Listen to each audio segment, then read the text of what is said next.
এবং রূপনগরের দিকপাল করছেন। আপনারা অত্যন্ত ভাগ্যবান, আমরা ভাগ্যবান।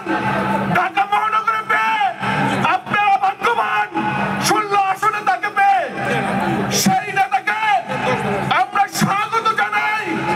আমি তার সম্পর্কে দু একটি কথা বলেই আমি আমার বক্তব্য শেষ করব। তার সম্পর্কে বলতে গেলে এই বিএনপির বলা হয়ে যায়। রাষ্ট্র কাঠামো নিয়ে নেতৃবৃন্দ বক্তব্য করবেন, ঢাকা মহানগর নিয়ে আমরা বক্তব্য করব।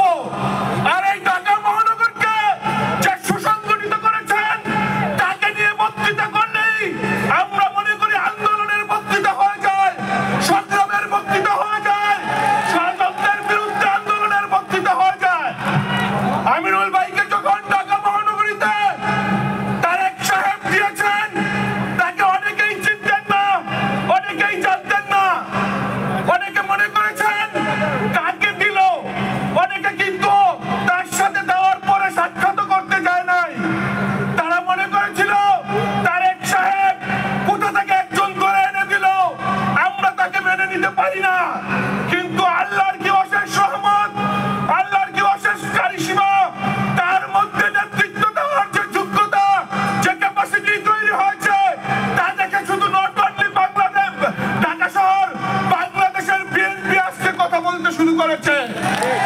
আজকে শেখ হাসিনা অতর্কিতভাবে ঘুম হারাম হয়ে যেত তার বঙ্গভবনে যখন তিনি আন্দোলনের মহড়া দিতেন।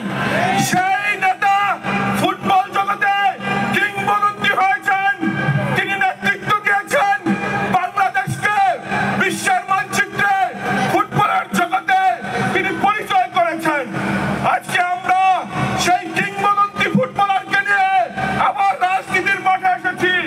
ইনশাল্লাহ আন্দোলনে জয়ী হয়েছি, ষড়যন্ত্রেও যে কোনো বিপদে তার নেতৃত্বে আমরা জয়ী হয়ে এই দেশে বেগম খালেদা জিয়াকে প্রধানমন্ত্রী করে আমরা ছাড়বো ইনশাল্লাহ।